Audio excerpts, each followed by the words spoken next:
Hello and welcome to the seance room with Miss Hyde, where we connect with our dearly departed and the occasional office ghost. So, today I wanted to talk about my little experience at an old cemetery. Well, yeah, you can say it's old. But first and foremost, before I jump in, I want to say thank you to the new subscribers. You guys are awesome. Thank you very much. To the current subscribers, keep chugging along with me. I'm slowly getting there. So, I will have more content coming up. So yeah, now let's jump into my cemetery experience. So this happened, I want to say about 10 years ago when um, I was being bored and I had called my paranormal group at that time to see if they wanted to go out and just, for the fuck of it, take some pictures and do some EVPs. Um, we had explored the cemetery during the day, and you know, me and cemeteries are like one. I love a cemetery. I usually have lunch in a cemetery and I chit chat with the dead. Um, Sometimes they answer, sometimes they don't, but it is what it is. So, um, so we were scoping out the cemetery. We were taking pictures during the day, and I was walking around, and my friend, at that time, he's no longer my friend, but at that time, he was taking some pictures, some random pictures, and he noticed that everywhere I went and he took a picture, he would say, "Hey, did you notice that there's?" He would show me the picture and he would say, "Hey, did you notice that there's, this weird thing behind you?" And I'm like, "No, not really, but okay." And he'd be like, um,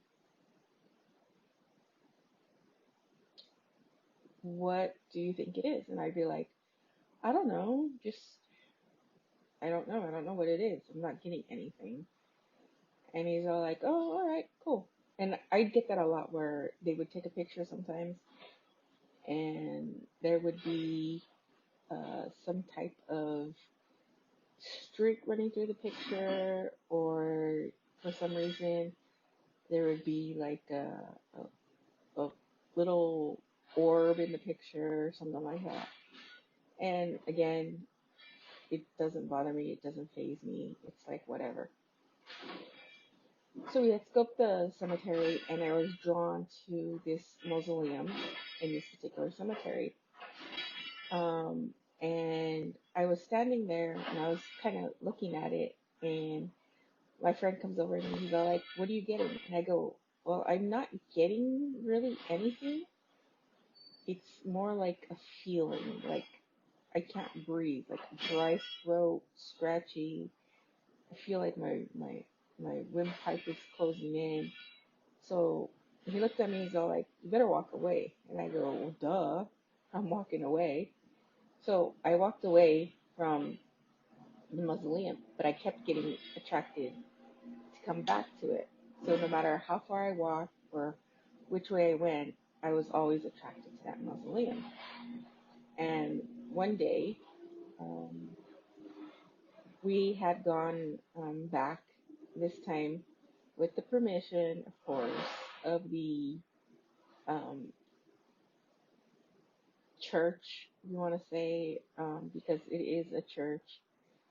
Um, I'm not going to name the mission because, I don't want them to be like, "Hey." So yeah, I'm not naming the mission.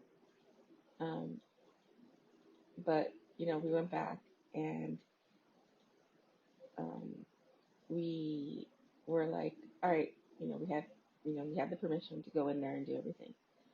So um, this church was damaged in a couple major quakes that we had, and they had rebuild a new one, but they kept the old one there, and occasionally they would have a mass in there and stuff like that. Now I went, of course, being me, I went and I stood by the door and I put my hand on the door. Now I'm not an empath. I don't communicate with my hands. I talk with my hands, but I don't pick up energy with my hands. And my friend happened to follow me and he started taking pictures the front of the church. And as the moment I put my hand on the door, I pulled it back real quick. And he's all like, "What's wrong?" And I go, "Nothing. It's just weird." So I shook it off and I put my hand back on the door. And as soon as I did that, I picked up a tall being, um, red eyes, and had these huge horns. I mean, think Hellboy before he like chops his horns off is what came to my mind. And I couldn't move my hand off the door, and it was talking. And my friend comes closer because he sees me struggling, and I mean, I was bawling. I was literally freaking crying my eyes out because it hurt. Whatever was on the other side of the door, it literally felt like it stuck its hand through the door and was grabbing my wrist, and it was hurting. And he put the light on my wrist, and you could see red on my wrist as if somebody was grabbing onto my hand and pulling. And he was freaking out. So what he did was that he was calling um, my guardians because he has a tendency to call them. And I couldn't get anything out of my mouth. I mean, I couldn't. I was crying and crying and crying, but I couldn't say anything. So I started to smell lavender, and I started to smell cigar smoke. And at that precise moment, those two things, let me clear it up. Those two things are associated with my grandfather. So I started to smell the lavender and the cigar smoke, and mentally I kept telling my grandfather to help because that's the only way I was able to communicate with him. I couldn't say anything, and I was like, "Help me, Tata, help me, like, just help me."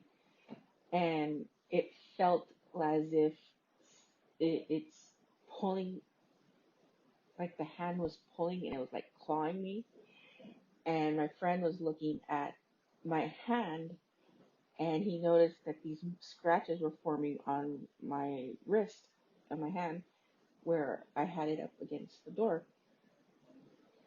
And he was starting to freak out, so he called the rest of our group, which we were all friends, and he started to call them, and they had, the church was open, because it's one of those churches that were open like all night long, and they ran in and grabbed some holy water, and they came running back and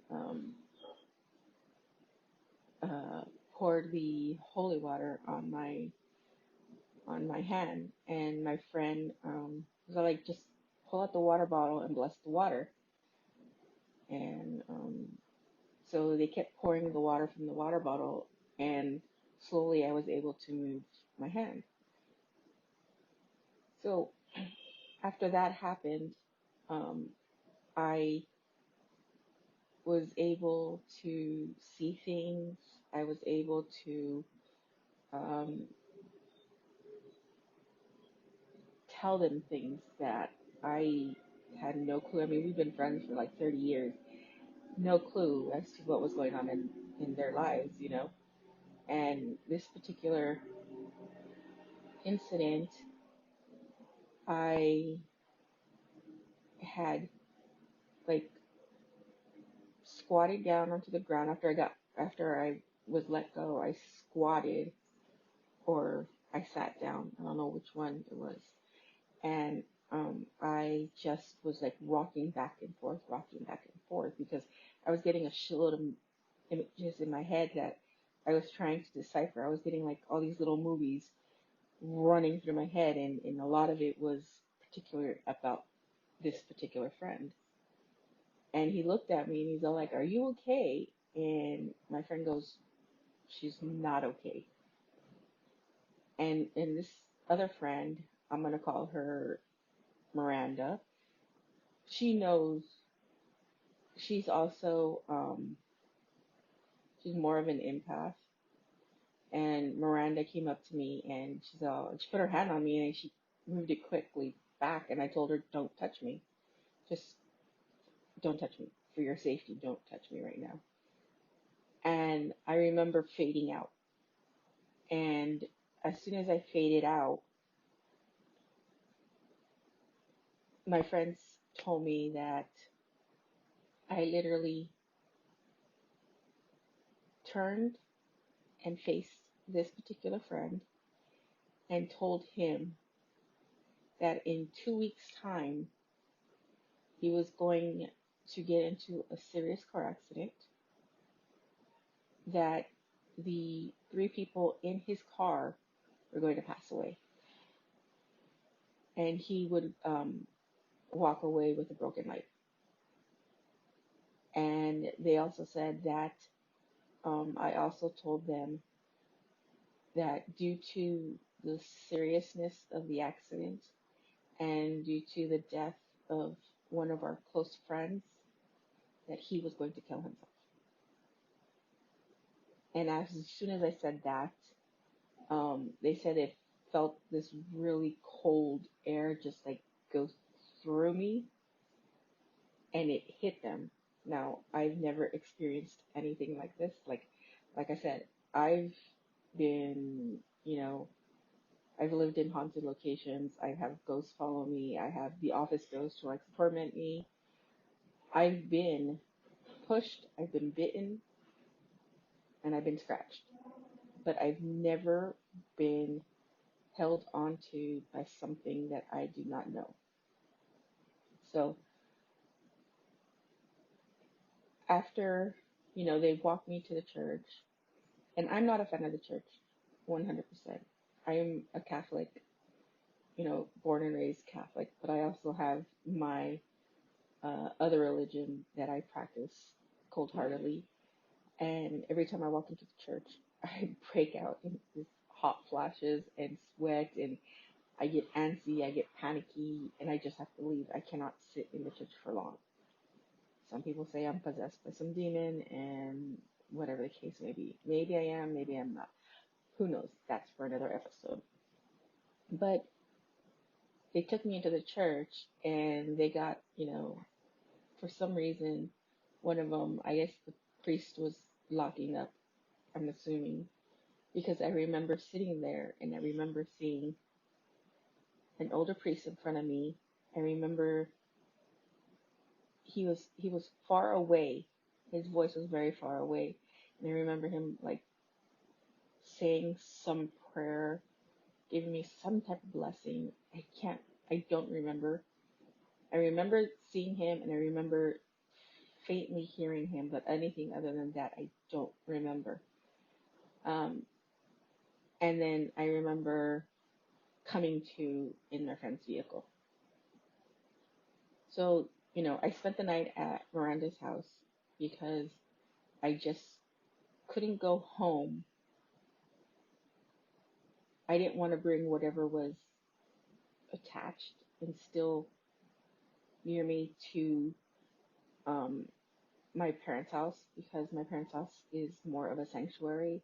It has good energy, it has good ghosts, it has all this stuff, and I don't want to contaminate it with whatever attached itself, whatever touched me, whatever spoke to me from the inside of the church. Now, I forgot to mention that um, as I was getting touched by whatever was on the other side of the church, um, the doors would literally slam and pound.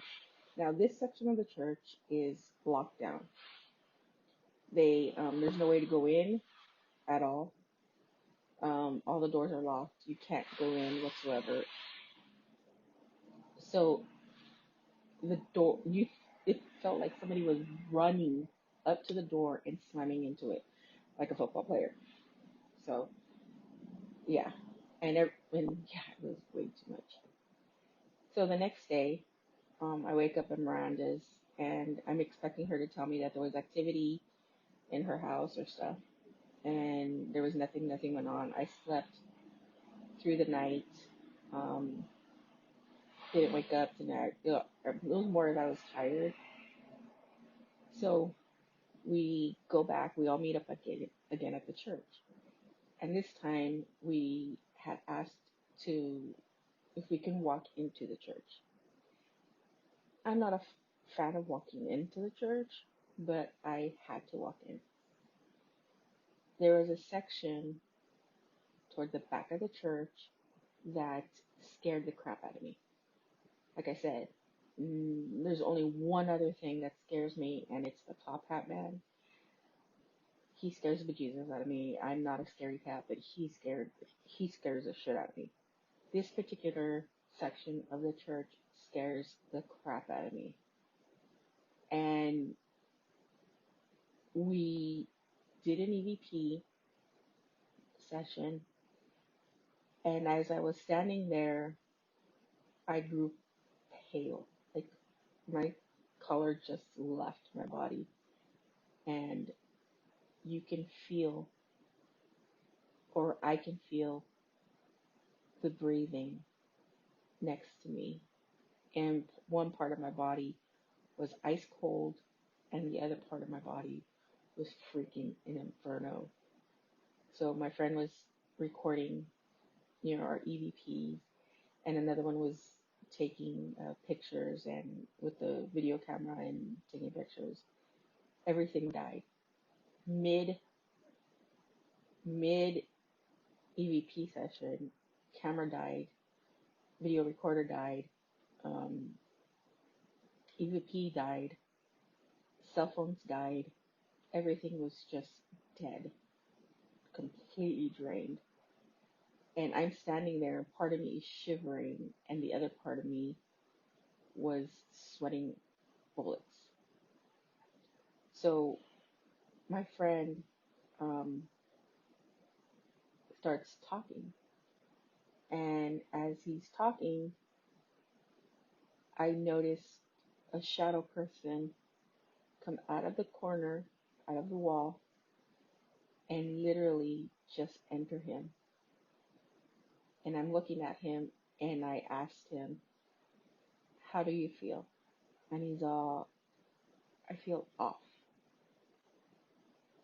I'm like, "Okay, tell me what you see."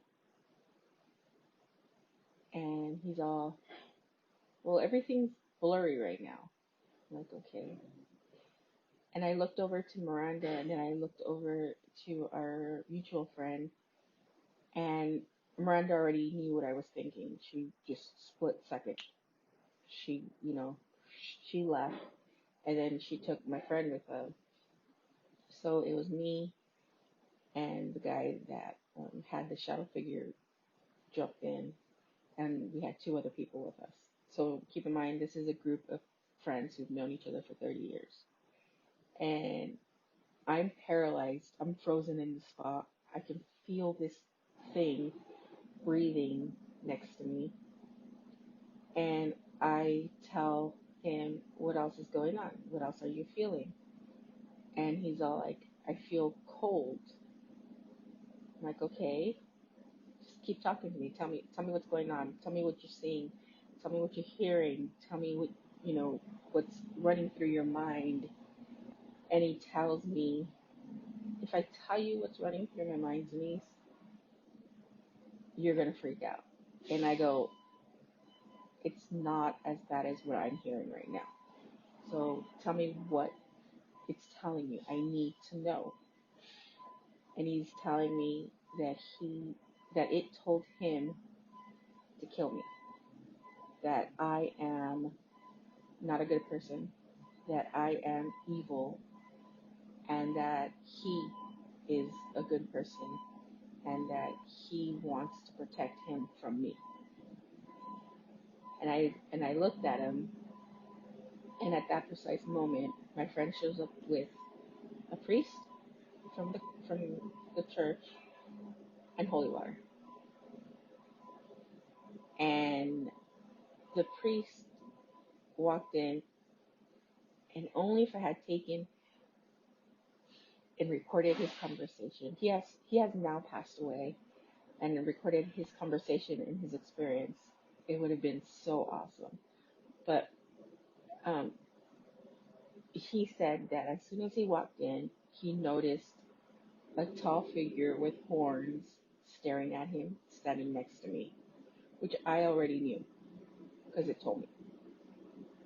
But he said that standing next to my friend, who eventually killed himself, he noticed three shadows standing around him. And I was a bit in in in shock because I couldn't let go of what was next to me. So I tell Miranda, I go, do me a favor, I can't move. I need you to go to the car. Excuse for the background noise, I'm at work. I go, I need you to go to the car and get me my things. Like now. Now, Miranda is and will always be a collegiate sprinter. So bitch can run, and she can run fast. So she went and she got my stuff, and I told her, first ask permission. I go, before you get any of my stuff, ask permission, grab it, and then come. And she does. She always asks for permission. And she came running in, and I had opened my hand, and I told her put it in my hand. And she put my things in my hand, and I closed my eyes, and I was, talking to my ancestors. I was bringing the house down, basically. And as I was doing this, I was moving and forth, back and forth. Um, and the priest continued to do his blessing. I don't want to call it an exorcism because it just didn't feel like an exorcism. And I could be wrong. Like, I've been wrong on many things, but this is more one of the things where I just wanted my friend to be blessed, and I needed it done ASAP. As far as for me, um, the priest had a very difficult time dealing with it, and I told him, I go, dude, don't worry about me. I got it. I got this. And my energy was more focused on trying to get those shadow people away from my friend and out of my friend. That, by the end of the ordeal, he was back to himself. Um, and I had called all my ancestors. I had called all my guardians. I had called all my spirit guides. I even brought down baby Jesus. And I was able to walk away with some issues and some things that are stuck with me. Let's just say it. Let's call it that. After this incident, my friend had his car accident. He was driving on the 57 freeway here in California, and this guy cut him off. He lost control of the car. His passengers, um, one died at the scene, and the other two died in the hospital. And he walked away with two broken legs.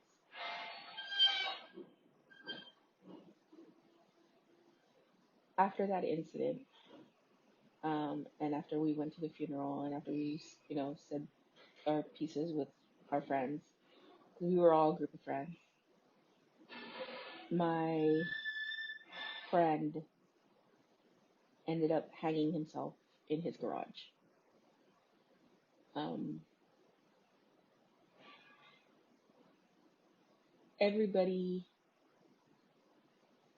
Nobody expected it. We all remembered that, or they remembered, I should say, that it told them about the car accident, it told them about the death, but everybody kind of pushed the suicide off because everybody was concerned, to get him better, get him walking through therapy, trying to cheer him on. And when we all got the call from his mother that he had hung himself in his garage, everybody looked at me because I was the one that had the contact with the entity, and I was the one who told him.